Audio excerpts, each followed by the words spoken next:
আসসালামু আলাইকুম এভরিওয়ান। মায়ের বদন গল্পের চতুর্থ পার্ট। তো চলো বেশি কথা না কইয়া গল্প শুরু করা যাক। এত কষ্টের পরেও কেন জানি বাঁচতে ইচ্ছে হয়। কখনো মনে হয় না মরে যায়, মনে হলেও সেটা খুব কম সময়ের জন্য। কিন্তু কার জন্য বাঁচতে ইচ্ছে হচ্ছে সেটা আমার জানা নেই। হয়তো নিজের জন্য কিংবা অন্য কারোর জন্য।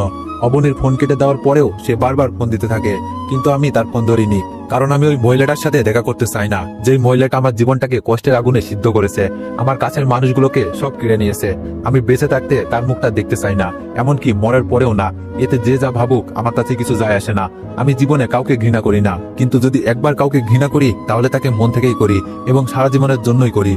আর 7 দিন পর হয়তো চিন্তা আমাকে ছেড়ে চলে যাবে, কারণ তার ভালোবাসার মানুষটা তাকে নিতে আসবে। তারপর আবার আমি সেই আগের মতো একা হয়ে যাব, আমার পাশে কাউকে পাবো না। আমি আমার অসুখ বিসুখে আমাকেই আমার পাশে থাকতে হবে। চিন্তার কথা ভেবে মনটা খারাপ হচ্ছে, কিন্তু কি বা করার আছে আমার কি আর চিন্তাকে আটকে রাখার সাধ্য আছে? নেই। যদি থাকতো আমি আমার সাধ্য দিয়ে তাকে আমার কাছে রেখে দিতাম। অনেকগুলো খারাপ খবরের মাঝেও একটা ভালো খবর পেলাম, সেটা হলো একটা চাকরি হলো আমার। তবে মনটাকে ভালো করতে পারলাম না।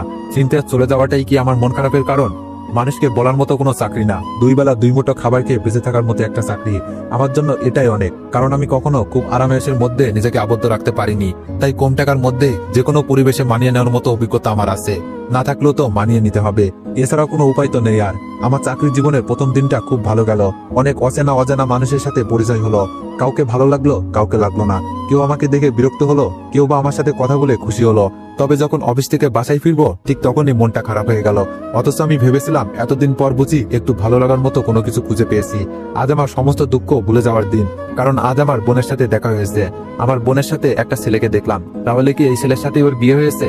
বাহ, কি সুন্দর। পৃথিবীর সব ছেলেই বুঝি নিজের বোনটাকে এমন একটা রাজপুত্র ছেলের সাথে দেখতে চাই। আমিও আমার বোনকে দেখে খুশি না হয়ে পারলাম না। কিন্তু আমার বোন যখন আমাকে দেখেও না চেনার ভান করে আমার পাশ কাটিয়ে চলে গেল, তখন জানো কেমন লাগলো? মনে হলো এত খারাপ লাগা বুঝি এর আগে কখনো কোনো মানুষের ভিতরে কাজ করেনি, যতটা আমার ভিতরে করছে। বুকের ভিতর এমন এক অসহ্য যন্ত্রণা হলো, যেটা সহ্য করার ক্ষমতা সৃষ্টিকর্তা আমাকে দেন নাই। আমার বোন আমাকে পাশ কাটিয়ে যাওয়ার দৃশ্যটা আমার কোনোভাবেই সহ্য হচ্ছিল না। তাকে পেছন থেকে ডাকতে ইচ্ছে হলো। আমার মনে হলো বিয়ের সময় হয়তো আমার সম্পর্কে ছেলের পরিবারকে কিছুই জানায়নি, তাই হয়তো আমার বোন এতদিন পরেও আমাকে দেখে কথা না বলে না চেনার ভান করে চলে যাচ্ছে। তাই আমি আর তাকে ডাক দিতে পারলাম না। বোনের সুখের জন্য এতটুকু তো করাই যায়, তাই না? নিজের মনকে মিথ্যা সান্ত্বনা দিলাম। আমার বোন পরিস্থিতির শিকার। সে তার হাজবেন্ডকে জানাতে চায়নি তার একটা ভাই আছে, যাকে এলাকার সবাই খারাপ মানুষ হিসেবেই জানে। তবে প্রশ্নটা থেকেই যায়, আমার সাথে কথা বললেই কি তার হাজবেন্ডের সাথে সম্পর্ক খারাপ হয়ে যেত? প্রশ্নগুলো আমার অডিয়েন্সদের কাছেও রেখে গেলাম। বাসায় এসে অনেক চেষ্টা করেও নিজের বিষণ্ণ মনটাকে ভালো করতে পারলাম না। আমার এমন মন খারাপ দেখে সিনথিয়া জানতে চাইলো আমার কি হয়েছে। আমি তাকে হ্যাঁ না কিছুই বললাম না। সেও আর দ্বিতীয়বারের মতো জানার জন্য আমাকে জোর করলো না। মন খারাপের প্রসঙ্গটা ভুলে যাওয়ার জন্য আমি তাকে জিজ্ঞেস করলাম, আপনি তাহলে সামনের সপ্তাহে চলে যাচ্ছেন? আমার প্রশ্নের উত্তরে সিনথিয়া বলল, হ্যাঁ যেতে তো হবেই। আপনার সাথে তো আর সারা জীবন থাকতে পারবো না। আর তাছাড়া এটার জন্যই বাসা থেকে পালিয়ে এসেছি। তবে কেন জানি যেতে মন টানছে না। মনে হচ্ছে আর কিছুটা দিন এভাবেই স্বাধীন হয়ে ঘোরাফেরা করি, নিজের ভালো লাগার কাজগুলো করি, নিজের ভিতরটা যা চাই তাই করি। আমার সিনথিয়াকে বলতে ইচ্ছে করলো, যার সাথে বৈধ কোনো সম্পর্ক নাই তার সাথে সারা জীবন থাকা যায়। আমার সাথে তো আপনার পবিত্র কালেমা পড়ে বিয়ে হয়েছে, আমাদের সম্পর্কটা পবিত্র। তাহলে কেন আপনি আমার সাথে সারা জীবন থাকতে পারবেন না? কিন্তু বললাম না, কারণ কিছু কথা মনের ভিতরেই থাকা ভালো। প্রকাশ করলে এক পৃথিবীর সমান দুঃখ পাওয়ার সম্ভাবনা থাকে। আমি সিনথিয়ার দিকে তাকিয়ে কপালের ঘাম মুছতে মুছতে বললাম, আপনার বয়ফ্রেন্ড কি করে, কোথায় থাকে? কিছুই কিন্তু বললেন না আমাকে। তখন সিনথিয়া হেসে বলল, আমি নিজেও তার সম্পর্কে খুব বেশি কিছু জানি না। তার সাথে আমার পরিচয়টা একটু ভিন্নভাবে হয়েছিল। তখন আমি কলেজে পড়তাম। আমার বান্ধবীকে কিছু ছেলে অনেক বিরক্ত করতো, সাথে আমাকেও। যারা বিরক্ত করতো তারা অনেকটা বাজে ছিল, তাই তাদেরকে কিছু বলার সাহস পেতাম না। বাড়িতে এসব কিছু বলে ঝামেলা বাড়াতে চাইনি, কারণ বাসায় জানতে পারলে অনেক বড় কিছু হয়ে যাবে। তাই বাড়িতে কিছু জানাইনি। এভাবেই ওই বাজে ছেলেগুলোর অত্যাচার সহ্য করে যাচ্ছিলাম। হঠাৎ করে একদিন দেখলাম সেই বাজে ছেলেগুলো আমার আর বিরক্ত করছে না। পরে জানতে পারলাম এটার কারণ আমার বয়ফ্রেন্ডই। ওই ওদেরকে সাহায্য করেছে। তারপর আমি নিজ থেকেই কেন জানি ওর প্রতি কিছুটা দুর্বল হয়ে পড়ি। ওর কাছে ওর ফোন নাম্বার চাইলাম। তারপর থেকে আমাদের রিলেশন শুরু। তবে ও এখন একটা চাকরি করে। কি চাকরি করে সেটা কখনো জানতে চাইনি আমি, কেননা আমি জানি ও আমাকে কখনো কষ্ট দিবে না, সুখেই রাখবে। তাই কি চাকরি করে, কত টাকা ইনকাম করে, এইসব জানার ইচ্ছাটা কখনো হয়নি। আমি চিন্তার দিকে অবাক চোখে তাকিয়ে রইলাম। এত সিম্পল একটা কারণেও মেয়েরা কি প্রেমে পড়তে পারে, কাউকে ভালোবাসতে পারে, জানা ছিল না। কলেজে থাকতে তো কত মেয়ের কতভাবে সাহায্য করলাম, কই কেউ তো কখনো ভালোবাসি বললো না, প্রেম করতে চাইলো না, ফোন নাম্বার চাইলো না। তাহলে কি আমার ভাগ্যটাই এমন, কেউ আমাকে বয়ফ্রেন্ড হিসেবে পারফেক্ট মনে করে না? আমি সিনথিয়াকে বললাম, এইসব কারণে কাউকে ভালোবাসা যায়? এমনও তো হতে পারে ওটা লোক দেখানো ছিল, কিংবা আপনাকে বসে আনার জন্য সে নিজেই এমনটা করেছে। যদিও আমার ধারণাটা ভুলও হতে পারে, তবে সত্য হলেও অবাক হওয়ার কিছু থাকবে না, কারণ ছেলেরা মেয়েদের পটানোর জন্য অনেক কিছুই করে থাকে, তার মাঝে অনেক বাজে কাজও করে থাকে মেয়েদের সামনে হিরো সাজার জন্য। সেগুলো মেয়েদের সবসময় অজানা থেকে যায়। আমার কথা শুনে সিনথিয়া রাগী কণ্ঠে আমার দিকে আগুন চোখে তাকিয়ে বলল, ও অমন না, ওকে আমি চিনি। আর আপনি এইসব নিয়ে মাথা ঘামাচ্ছেন কেন বলুন তো? প্রেমে টেমে পড়লেন নাকি? আর যাই করেন না কেন আমার প্রেমে পড়েন না, তাহলে আপনাকে দুঃখের সাগরে ভাসতে হবে। আপনাকে নিয়ে আমার ভয় হচ্ছে, কবে জানি আবার সত্যি সত্যি আমাকে নিজের বউ দাবি করে বসেন। সিনথিয়ার মুখ থেকে এরকম একটা তিতা কথা শুনবো কখনো ভাবিনি। তার কথাগুলো শুনে কেন জানি নিজেকে অনেক তুচ্ছ মনে হলো। আমি নিচের দিকে মাথা দিয়ে চুপ করে দাঁড়িয়ে রইলাম। অনেকটা সময় দাঁড়িয়ে থাকার পরেও যখন আমি কোনো কথা বললাম না, তখন সিনথিয়া বুঝতে পারলো তার এমন কথায় আমি ভীষণ রাগ করেছি। তাই হয়তো সে আমার দিকে এগিয়ে এসে আমার মাথাটা নিজ হাতে উঁচু করে বলল, ওটা তো আমি এমনিতেই বলছি, এটাতে কেউ রাগ করে এভাবে? আপনি তো জানেন আমার মজা করতে ভালো লাগে, আর সেটা যদি সিরিয়াস মুডে হয় তাহলে তো কোনো কথাই নেই। তবু আমি সরি এভাবে আপনার মনটাকে খারাপ করে দেওয়ার জন্য। তবে বিশ্বাস করুন, ওগুলো সব মজা করে বলছি আমি, কারণ আমি জানি আপনি এমন মানুষ না, আপনি অনেক সহজ সরল মানুষ। আপনি কখনো এসব নিয়ে ঝামেলা বাঁধাবেন না, আমি জানি, সেটা বিয়ের রাতেই বুঝেছি। চিন্তার এরকম নীরব আত্মসমর্পণে আমি কিছুটা অবাক হলাম। এই মেয়েও যে এভাবে কারোর সামনে অভিমান ভাঙানোর জন্য নিজেকে এভাবে নিজের কাছে আত্মসমর্পণ করে দিবে, এটা বোঝা যায় না। আমাকে চুপ থাকতে দেখে চিন্তা আমার গালে হাত রেখে বলল, এই যে মিস্টার গোমরামুখ, কি হয়েছে আপনার বলুন তো? আমি তো সরি বললাম, তারপরেও আমার উপর রাগ করে আছেন। আচ্ছা বলেন, আমি কি করলে আপনার রাগ কমবে? আপনি একটু হাসবেন। আমি না চাইতেও আমার মুখে হাসি চিহ্ন ফুটে উঠলো। কেউ একজন এতটা দিন পর এভাবে আমার অভিমান ভাঙাবে, এটা ভাবিনি আমি। মাঝে মাঝে মনে হয় কত শত অভিমান জমা হয়ে গেছে। এই জমে থাকা অভিমানগুলো ভাঙানোর জন্য হলো একজন তুমি প্রয়োজন, কিন্তু আজ সেই একজন তুমি ছাড়াই কেউ আমার অভিমান ভাঙালো। এটা যেন মেঘনা চাইতেই বৃষ্টি হওয়ার মতো। আমি যখন আমার ভাবনার সপ্তম মহাকাশে বিরাজ করছিলাম, ঠিক তখনই চিন্তার কথাই নিজেকে বাস্তবে আনি। চিন্তা আমার চোখের দিকে তাকিয়ে বলল, আমার 20 বছরের জীবনে প্রথম কারো অভিমান ভাগালাম আমি এভাবে আমার বয়ফ্রেন্ডের অভিমানও কখনো ভাগাইনি। কিন্তু আপনাকে এমন অবস্থায় দেখে ইচ্ছা করছিল না আমার। কেন এমন হচ্ছিল সেটাও জানি না। কালকের দিন পর আমার বয়ফ্রেন্ডের সাথে দেখা করতে যেতে হবে, আপনাকেও সাথে যেতে হবে। ওকে এই বাসাতে আসতে বলেছিলাম, বাট ও আসবে না, তাই রেস্টুরেন্টে যেতে হবে। আমি সিনথিয়ার এমন কথা শুনে বললাম, আপনি আপনার বয়ফ্রেন্ডের সাথে দেখা করতে যাবেন, আমাকে কেন যেতে হবে? আপনার মধুর মিলনের মাঝে আমি শুধু শুধু দর্শক হতে চাই না। তখন সিনথিয়া ধমকে সুরে বলল, যেতে হবে আপনাকে, দরকার আছে। তার কথার প্রতি উত্তরে তাকে বলতে চাইলাম, কে আপনি? আমার কে হন? এভাবে আমাকে ধমক দেওয়ার অধিকার আপনাকে কে দিয়েছে? কিন্তু বলতে পারলাম না, কারণ সে তখন চলে গিয়েছে। পরের দিন রেস্টুরেন্টে দেখা করতে গিয়ে যা দেখলাম সেটা যেন বিশ্বাসই করতে পারলাম না। এই ছেলেই কি তাহলে চিন্তার বয়ফ্রেন্ড? আমি তো এই ছেলেটাকে চিনি, হাই স্কুল জীবনে 5-5টা বছর একসাথে পড়েছি। আজ প্রায় 7 বছর পরে তাকে দেখলাম। তবে এতদিন পরে দেখলেও চিন্তা কোনো কষ্ট হয়নি। সে কি আমার অতীতের বদনামগুলোর কথা জানে? তাহলে কি আবার আমি এই দুইজন মানুষের কাছে খারাপ মানুষ হিসেবে নতুন করে পরিচিত হব, নাকি এতদিন পর আমাকে আমার বন্ধুটা চিনতেই পারবে না? হাসান আমাকে দেখে চিনতে পারলো, তবে খুব একটা অবাক হলো না আমাকে দেখে। হাই স্কুলের সেই বন্ধুত্বটা যে অনেক আগে সে ভুলে গিয়েছে, সেটা আর বোঝার বাকি রইল না। এসএসসি পাশ করে হাসান রাজশাহী চলে গিয়েছিল। তারপর থেকে তার সাথে কোনো যোগাযোগ হয়নি। এতদিন পর যখন তার সাথে দেখা, তখন ভেবেছিলাম সে আমাকে জড়িয়ে ধরার জন্য দৌড়ে আসবে, আমিও দৌড়ে গিয়ে তার বুকে টেনে নিব, কিন্তু এমনটা হলো না। হাসানের কথাবার্তার মধ্যেও কেমন জানি একটা ভাব চলে এসেছে। মানুষ যখন ভালো চাকরি করে, একটু টাকা পয়সা হয়, তখন তার ব্যক্তিত্বটাও কি চেঞ্জ হয়ে যায় না? হাসানকে দেখে এরকমই মনে হচ্ছে। হাসান আমার সম্পর্কে কিছুই জানে না, আমার বদনামের কথাও হয়তো জানে না। চিন্তার কাছ থেকে অন্তত এই মিথ্যা বদনামের লজ্জাটা পেতে হবে না আমাকে, এটা ভেবেই ভালো লাগছে। তবে হাসান অনেকটা বদলে গিয়েছে, তার কথার মধ্যে কেমন যেন অহংকার বোধ কাজ করছে, এমনটা আগে করতো না। চিন্তা আমাকে হাসানের সাথে পরিচয় করিয়ে দিল। হাসান যখন জানতে পারলো আমরা দুইজন একই ছাদের নিচে বসবাস করেছি, তবুও সে তেমন কোনো রিয়াক্ট করলো না।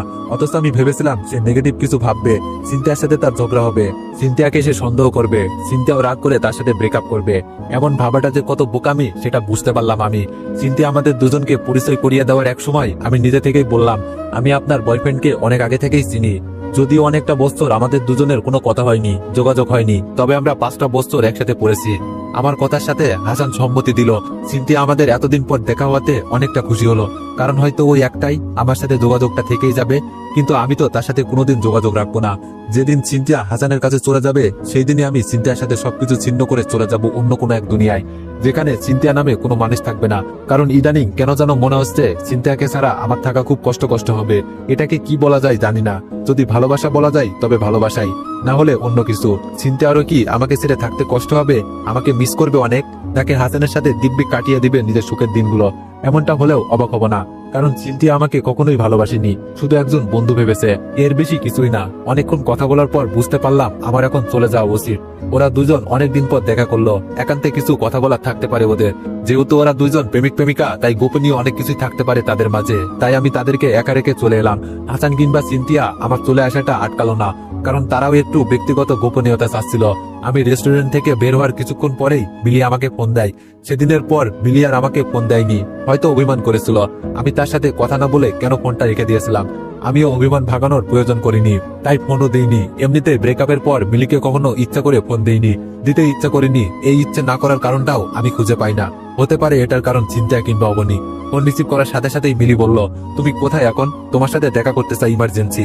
আমি তখন বললাম, অনেক দূরে আছি, দেখা করতে পারবো না। কেন দেখা করতে চাও তুমি? দেখা করার তো কোনো কারণ দেখি না আমি। তখন মিলি বলল, ঢাকাতেই তো আসো, এমন তা না যে ঢাকার বাইরে আসো। দেখা করার কারণ লাগবে কেন? এতদিন পর দেখা করতে চাইলাম আর তুমি কিনা আমাকে ইগনোর করছো। এই ছিল তোমার ভালোবাসা? আমি কি তোমার এতটাই পর হয়ে গিয়েছি যে একটাবার দেখা করতে পারবে না আমার সাথে? এতটাই দূরে ঠেলে দিয়েছো আমাকে। আমার খুব রাগ হলো, এমনিতেই মন মেজাজ ভালো না। তারপর মিলির এমন তেতো কথা। আমি মিলিকে ধমক দিয়ে বললাম, ভালোবাসা জিনিসটার মানে তুমি আমার থেকে বেশি বোঝো। আমি কাউকে ভালোবাসতে পারি না। যদি পারতাম তাহলে ভালোবাসার মানুষগুলো আমাকে ছেড়ে যেত না। তুমি একটা কথা বলতে পারবা, তোমার সাথে যখন রিলেশনে ছিলাম তখন তোমার কি কখনো এক সেকেন্ডের জন্য মনে হয়েছে আমি তোমাকে ভালোবাসি না? তখন মিলি বলল, না মনে হয়নি, তবে এখন তুমি আমাকে ইগনোর করো, আমার সাথে কথা বলতে চাও না, আমার ফোন ধরো না। তখন আমি বললাম, আমি এখন তোমাকে ভালোবাসি না, তাই এমন করি, আর আমি এখন বিবাহিত, আমার বউ আছে। তখন মিলি হেসে দিয়ে বলল, মিথ্যা বলাও শিখে গিয়েছো দেখি। যেখানে তোমার থাকা খাওয়ার কোনো জায়গাই নেই সেখানে তুমি নাকি বিয়ে করছো, হাস্যকর। তখন আমি গলার স্বর নিচু করে বললাম, তাহলে তো জানোই আমার অবস্থা খুব শোচনীয়। আমার থাকা খাওয়ার মতো জায়গা নেই। আমার জীবনে কেন আসতে চাইছো? অন্য কাউকে বেছে দিলেই তো পারো। তখন মিলি বলল, কারণ তোমাকে ভুলতে পারছি না তাই। তুমি কি আমাকে সত্যি ভুলে গেছো? মিলির এমন কথা শুনে কি বলবো ভেবে পাচ্ছিলাম না। আসলেই কি আমি মিলিকে ভুলে যাইনি? সবসময় তো ওই একজন মানুষকেই আমার মনে হয়। আমি জানি সে আমার না, অন্য কাউকে ভালোবাসে, তবুও কেন তার জন্য আমার ভিতরটা হাহাকার করে। আমি মিলিকে বললাম, হ্যাঁ আমি তোমাকে ভুলে গেছি। তখন মিলি মন খারাপের সুরে বলল, তুমি তো বলেছিলে আমি তোমাকে ভালোবাসি না, তাই আমি অন্য কারোর সাথে নিজেকে জড়াতে পেরেছিলাম। তাহলে আজ কেন তুমি আমাকে ভুলে গেলে? তুমিও কি আমার মতো অন্য কারোর সাথে নিজেকে জড়িয়ে ফেলেছো? তাহলে তো আমার প্রতি তোমার ভালোবাসাটা বরাবরই মিথ্যা ছিল। অথচ তুমি আমাকে মন থেকে ভালোবাসো, সেই আশায় তোমার কাছে বারবার ফিরে আসতে চেয়েছি। আর তুমি কিনা অন্য কারোর জন্য আমাকে ভুলে গেলে। বেশি কিছু বলতে ইচ্ছা করছিল না, তারপরেও বললাম, তুমিও তো আমাকে ছেড়ে অন্য কাউকে ভালোবেসেছিলে। কই, আমি তো কোনো অভিযোগ করিনি। তুমি তো তার সাথে নিজের জীবনটাকে রঙিন করতে চেয়েছিলে, কিন্তু পারোনি, কারণ সে তোমাকে ছেড়ে চলে গিয়েছে। সে যদি চলে না যেত তাহলে তো তুমি ঠিকই আমাকে ভুলে তার সাথে সুখে শান্তিতে জীবনযাপন করতে। তাহলে আমি কেন পারবো না? আমার বুঝি ভালো থাকার অধিকার নেই, ভালোবাসার অধিকার নেই? আমার মনে হয় আমি তোমার সাথে ভালো থাকতে পারবো না, তাই তোমার সাথে আবার নতুন করে নিজেকে প্রেমের বন্ধনে বাঁধতে চাই না আমি। মিলির সাথে কথা বলার সময় হঠাৎ করেই মাথায় প্রচন্ড ব্যথা অনুভব করলাম। এর আগে কখনো এমন হয়নি আমার। আমি মাথা ব্যথা নিয়েই বাসায় চলে গেলাম, ওষুধ খেলাম, সারাদিন শুয়ে থাকলাম, তারপরেও মাথা ব্যথা কমলো না। শুয়ে থাকতে থাকতে কখন যে ঘুমিয়ে গিয়েছি বুঝতেই পারিনি। ঘুম ভাঙলো বিকেল 5টায়, তখনও সিনথিয়া বাসায় ফিরেনি। তাহলে কি সে চিরদিনের জন্যই চলে গেল? আমাকে তো বলে যাওয়ার কথা, তার সব জিনিসপত্র এখানেই আছে, এইসব না নিয়ে তো সে যাওয়ার কথা না। সেই সকাল 10টায় আমি তাকে হাসানের কাছে রেখে এলাম, এখনো তো হাসানের সাথেই আছে। কি করছে তারা সারাটা দিন ধরে আমার খুব জানতে ইচ্ছে করলো, কিন্তু চাইলেই তো আর সব জানা সম্ভব না। এটাও আমার পক্ষে জানা সম্ভব না। কি আর করবে, ভালোবাসার বিনিময় করছে, এর বেশি কিছু না। আর করবেই তো, তারা প্রেমিক প্রেমিকা, এটুকু করতেই পারে। কিন্তু তাদেরকে নিয়ে এমনটা ভাবতে আমার খারাপ লাগছে কেন সেটাই বুঝলাম না। অনেক কিছু করেও যখন মাথা ব্যথাটা ক্রমেই কমছিল না, তখন ভাবলাম একবার ডাক্তারের কাছে যাওয়াটা উচিত। শুনেছি মানুষের যখন ব্রেন টিউমার হয় তখন মাথায় অনেক পেন হয়, কিন্তু আমার তো এর আগে এত পেন হয়নি কখনো। তবুও কেন জানি ভয় হতে লাগলো। আমার তো আবার এরকম কিছু হলো না। ব্রেন টিউমার হলে নাকি অপারেশনে বাঁচার সম্ভাবনা মাত্র 5%। অপারেশন করতেও অনেক টাকা লাগে, হলেই বাকি আমি মারা গেলেও তো কাদার মতো কেউ নেই আমার। হয়তো বাবা মা জানতেই পারবে না তাদের ছেলেটা তাদের অজান্তেই তাদেরকে ছেড়ে না ফেরার দেশে চলে গিয়েছে। আমার এক বন্ধু ঢাকা মেডিকেলে চান্স পেয়েছিল, ওর নাম রাশেদ, খুব ভালো স্টুডেন্ট। ধুর, কি বলি আমি, ভালো না হলে কি আর ঢাকা মেডিকেলে চান্স পাই? মাথা ব্যথার সাথে সাথে কথাগুলো কেমন যেন হয়ে যাচ্ছে। রাশেদের পড়াশোনা শেষ হয়েছে, এখন ঢাকাতেই রোগী দেখে। ওর কাছে গেলে কেমন হয়, টাকাও খরচ হবে না, আমার মাথা ব্যথার কারণটাও জানতে পারবো। আমার হাই স্কুল জীবনে অনেক বন্ধুরাই এখন প্রতিষ্ঠিত, আমি শুধু কিছু করতে পারিনি। এখানেও কি আমি ব্যর্থ না? নিজের বাবা মায়ের কাছে আদর্শ সন্তান হতে পারলাম না, বোনের কাছে ভালো ভাই হতে পারলাম না, ভালোবাসার মানুষের কাছে বিশ্বাস অর্জন করতে পারলাম না। সব জায়গায় কেন জানি আমি ব্যর্থ। মৃত্যুর কাছেও কি আমি ব্যর্থ হব? না, মৃত্যুর কাছে আমি সফল হব। আমার বিশ্বাস এই স্বার্থপর পৃথিবীতে সবাই আমাকে নিরাশ করলেও মৃত্যু আমাকে ভালোবেসে বরণ করে নিবে। আমার ডাক্তার বন্ধুর সাথে দেখা করলাম, পরীক্ষাও করলাম। ভয় হচ্ছে খারাপ কিছু ধরা পড়বে হয়তো। এমন সময় আমার বন্ধু আমার কাছে এসে বলল, এত চিন্তা কিসের, তেমন কিছুই হবে না, বেশি টেনশনে থাকিস, আর রোদের মধ্যে ছিলি সেই জন্য হয়তো এমন হয়েছে। তোর সাথে কি হাসানের কথা হয়? হাসানের কথা শুনে আমি থমকে গেলাম। আমি গোমরা মুখে বললাম, না কেন বলতো। তখন রাশেদ বলল, হাসান তো এখন অনেক পরিবর্তন হয়ে গেছে, আগে তো মেয়েদের সাথে কথাই বলতে পারতো না, আর এখন ওর কয়েকটা গার্লফ্রেন্ড। হাসান রাজশাহী থেকে মাঝে মাঝেই ঢাকায় আসতো মিলি নামের একটা মেয়ের সাথে দেখা করতে। মিলি নামটা শুনে বুকের ভিতরে স্যাত করে উঠলো। আমি যেই মিলিকে চিনি সেই মিলি নয় তো? রাশেদ আবার বলল, আমিও একদিন ওদের সাথে ঘুরতে গিয়েছিলাম, মেয়েটার বাসা ঢাকাতেই। 5-6 মাস আগে মেয়েটা আমার এখানে এসেছিল। হাসানের সাথে ফিজিক্যাল রিলেশন করার কারণে মেয়েটার পেটে যে বাচ্চা জন্ম নিয়েছিল সেটা নষ্ট করতেই আমার কাছে এসেছিল তারা। তুই শুনলে অবাক হবি, এই মেয়েটার সাথে এরকম একটা কাজ করার পরেও হাসানের এখনো দুইটা গার্লফ্রেন্ড। ও মেবি ঢাকায় আসবে ট্রান্সফার হয়ে। আমার কাছে মেয়েটার পিকও আছে, দাঁড়া তোকে দেখাচ্ছি। ঘুরতে গিয়ে তুলেছিলাম। কথাগুলো বলেই নিজের ফোনে একটা পিক দেখালো আমাকে। ছবিটা দেখে কিছুক্ষণের জন্য বাকরুদ্ধ হয়ে গেলাম আমি। এটাই তো সেই মিলি যাকে আমি চিনতাম, জানতাম, এখনো চিনি। তাহলে কি আমার সাথে ব্রেকআপের পর মিলি হাসানের সাথে রিলেশনে জড়িয়েছিল, অথচ মিলি আমাকে অশুদ্ধ বলতো আর নিজেকে বিশুদ্ধ দাবি করত? তাহলে কি পৃথিবীর নোংরা মানুষগুলোই নিজেদের বিশুদ্ধ দাবি করে? আসল বিশুদ্ধ মানুষগুলো নিজেদের বিশুদ্ধতা লুকিয়ে রাখে। তো এভরিওয়ান, নেক্সট পার্টের জন্য অপেক্ষা করুন। ধন্যবাদ।